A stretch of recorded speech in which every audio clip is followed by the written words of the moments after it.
Good morning, everyone. It's me again. Okay, so a couple things. So I'm down here at the Cancer Treatment Center, where I always come. I'm coming down here honestly now just to get my chiropractic care. They have like great chiropractors, so I do come down here once a week to get the chiropractor. But on the way down here today, I realized that there's a reason why I'm here. Obviously, just because cancer, but I feel like this was God's way of bringing me closer to Him. And I see it every day, all day, every day. Y'all will be amazed at things that happen from day to day in my life, to where it's like, okay, it can be nothing but God, because He is working wonders and doing some marvelous things in my life. So I just want to let y'all know that just because something happens in your life doesn't mean that God is not there with you. It just means that He's bringing you to Him for a reason. I was one that was always doing the party, doing the drinking, doing all other stuff, and that's what, people knew me as. And I still have fun and still do my thing. I just don't drink anymore, obviously.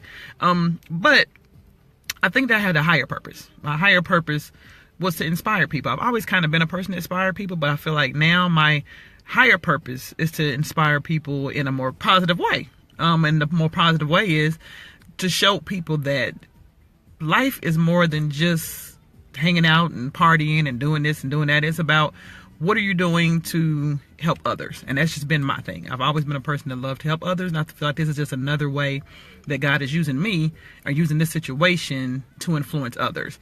And I say that because I get so many people. Y'all be amazed how many inboxes I get from people who send me pictures of their dinner or pictures of their lunch, showing that they're trying to get better about their eating, which is the greatest thing. That's nothing but God, because He's letting me see that what I'm doing is inspiring other people, which is what He put me here to do. And I accept that wholeheartedly. But on the way down here, usually when I used to come to radiation to the cancer center, something put on my heart to listen to Whitney Houston. And because I love Whitney Houston. But Whitney Houston had the Preacher's Wife soundtrack. I'm sure y'all remember Preacher's Wife soundtrack. But it has like songs on it that have always been very dear to me. Like there's just certain things that some of the songs say that just like speak directly to me.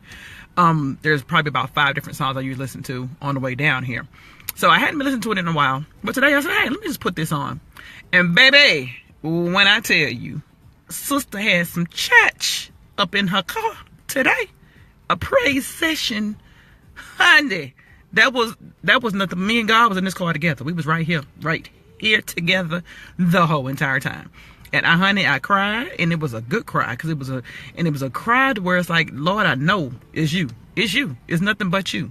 So I just want everybody to know that He's always with you. Always. No matter, even when you feel like you are going through something that feels like nobody else is on your side, or things aren't going the way that you want them to go, He's there. Now, one of these songs I listen to, this is one of my favorites. I'll let y'all hear a little bit of it. And it says joy. God's great joy. Yes. God's great joy. Joy deep in my soul. Down in my soul. Yes, it is. I have a joy down in my soul that nothing else can even come close to it.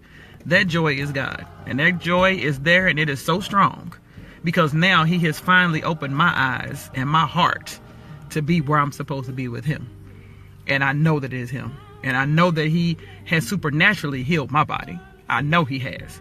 Because that's what God said He was going to do. He was going to heal your body. He wouldn't allow sickness to be in your body. So I do know that. But I also know that you can have prayer, but prayer without works is dead. So you have to also do your part. You can't just pray on a situation and don't do anything about it. You have to actually do something about it. Because He's going to be there to guide you through. But you have to do the work too. Like I said, this has been the biggest transition of my life. It really has been. But I'm receptive to it, because I know that it's being guided by Him. And I know that it's for a greater purpose. And I know that He's with me there going through this transition. And that's what gets me through. I can't imagine what people that don't have a faith in anything go through. I couldn't imagine, because that's what gets me through. It's what has gotten me through everything in my life. But this has probably been the biggest test of my faith. And people, you don't know faith until something really happens that you have no control over. None. And all you have, and people, and prayer should be the first thing you do. But most people, that's the last thing they do. So pray. Pray on everything, even the smallest things in your life. Pray. I asked you guys to pray. I said, Lord, at first I was kind of scared of this cancer treatment. I'm like, I'm not supposed to be scared. God didn't make us to be fearful. He didn't make us to be scared. He made us to be righteous. He made us to be powerful. So that's what I had to finally in myself see, that I have the power. And what I do now is I say, God, bring people to me that are going to help me with this transition or this journey that I'm going through. And I swear to you, daily, people come to me every single solitary day, multiple times a day. And then no matter what small message it may be, it's God saying, I'm there with you. The lady, I went up to Family Dollar this morning. The lady was like, the kids were out. She was like, the kids just don't get to go to school no more. It's just so different. And she was like, people better stop playing with God. Dad was letting me know, people thought, don't be playing with God. Then another lady, when I was getting into my car, a lady came and brought me a little Jehovah's Witness little thing. And she said, baby, it looks so nice. That was God letting me know, hey, somebody's noticing you. So just take those small little messages you get throughout the day and start asking God to send you stuff. Like I said, because he will send you everything. He's not going to leave you at all. He's not going to forsake you. Ask him if you have something that's going on. If you like, it's just not going where you think it should go. Pray on it. Pray on it. Tell him to send you somebody. Because sometimes people don't realize that God speaks not only directly to you. A lot of people he doesn't speak directly to. He speaks through other people, through circumstances. Mine sometimes come through Facebook. It might be something that somebody puts on Facebook, and I'm like, wow, that is really speaking to me. I know that that's God speaking to me. And I know he speaks to me all the time. I just have to be open and receptive to it, especially with what I'm going through, because with me, I idolized food. Food was my God. I'm like, oh my God, I want to eat and it tastes so good. And now I'm like, food is just food. I mean, it's food. It's something I can change. And I ask God to change my thought process on that. Because I shouldn't be to the point where I'm allowing food to do damage to my body. Like, that's what you do. You allow food to be damaged to your body because it's something that you're used to. It's something that you're used to doing. It's something that's comfortable. It's something familiar. So you look to food to be like, oh my God, it tastes so good. And And food can still taste good. But if it's damaging to your body, then you have to change that. I mean, and again, I'm not preaching to nobody. No, by no means am I trying to tell you what to do with your life, what you should be eating, and what you should be drinking, none of that. Not that person. Anybody that knows me knows I'm not that person. I'm just saying that for me, I feel the best I've felt in a very, very long time. I look the best I've looked in a very, very long time. And it's only because a lot of it's because I changed my diet. Because I'm just taking care of myself better. I'm not eating foods that I know are causing damage to myself. I'm eating, it's different. It's a different taste. Like I said, I pray on that too. Lord, change my taste buds. Because I'm used to eating the good meat and all that good old stuff. But now I look at it now and I'm like, I don't want it. If I see a hamburger with grease coming out of it, that's not appetizing to me anymore, because I know the damage that it can be doing. And I'm not saying that cancer is caused strictly by what you eat, but a lot of it is. A lot of it is. And 1 in 3, I tell people all the time, I never knew the statistic until now. 1 in 3 people will get some form of cancer. 1 in 3. 3 people. 1, 2, 3 people. 3. That's a very low statistic. I mean, very high statistic. That's a lot of people that's getting a disease that a lot of it can be prevented by what you eat. A lot of it's by diet. When I started researching and going on YouTube and Googling stuff, there's a lot of evidence out there showing that it is caused by what you eat. About 75% of it is caused by what you eat. And a lot of it because our food is not made like it used to be made. If you look at things now, when something says non-GMO, that means it has not been genetically modified. Which means if it doesn't say non-GMO, it's been genetically modified. Like, literally. They have engineered it somewhere in a plant or wherever they're doing it at. And it's not the food like we used to have back in the day. The chicken is not the same chicken we had back in the day. The chicken now is genetically modified. They have to grow more chicken to feed everybody. It just makes common sense. But the more that you look into it, the more you know. Like I said, if I know better, I'm going to do better. And now I know better. I really do.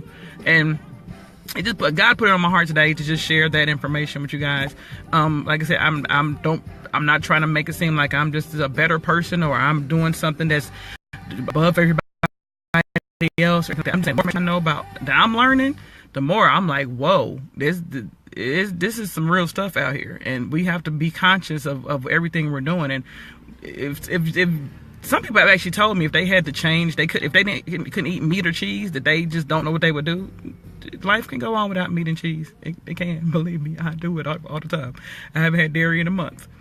And they have great vegan cheese now, so it's great alternatives, and they taste pretty good. So, I just wanted to say that to you guys today. Like I said, it was something God put on my heart today to just say something to everybody. And this is another song right here. I go to the rock.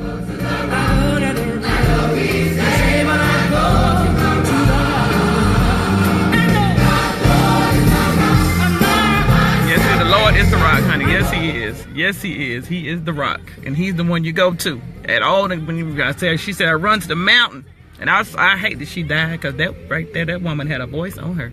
But she had a message, and that message is for me, and that message is talking to me directly. So, like I said, that he put it on my heart to share, and I'm sharing, and I want everybody to just ask him for what you need. Whether, like I said, I feel like I have a higher purpose now, because because of what I'm going through. You know, when I'm going through, I'm not looking at it as a negative way. I'm looking at it as, okay, God, what we gonna do now? What's gonna be next? Because I'm ready for the blessings. I'm ready to go to the next level of whatever it is he wants to, whatever he's doing. I don't know what. I don't know what it is, and I don't want to know. I want it to be something where I know it's him, and I know it's coming from him. It's not from me. It's nothing I did. It's nothing nobody else did for me. It's something that God did, and I know that that's coming, and I'm ready for it. And I'm ready to just move this thing along, and I'm ready to just share my story with everybody, because it's actually a very good story. At first, you know, everything is in perspective. You know, you can look at things, and I could be looking like, oh my God, I have cancer. I'm not looking at it like that, and I haven't from the beginning, and I'm not going to. And anybody that does, like I said, everybody gonna deal with it different.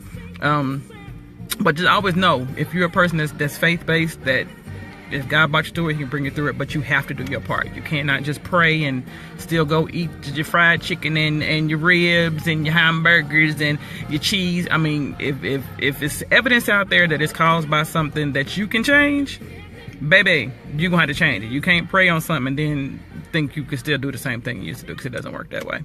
Like I said, faith without works is dead. So just you got to do the work. The work is different, but it's something I'd rather change my eating than to be in the grave somewhere. So there you go. I can't read y'all's comments because I don't have my reading glasses on and I can't see. So let me see if I can.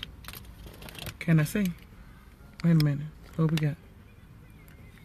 Okay. All right, then my reading glasses. Hey, y'all. Love you too, wind gear. Hey. Okay, so anyway, I got to go to work now because it's 12:30 and I'm still down here. Dang on at the place down here. But anyway, y'all have a good day, everybody, and peace, love, and happiness. Deuces.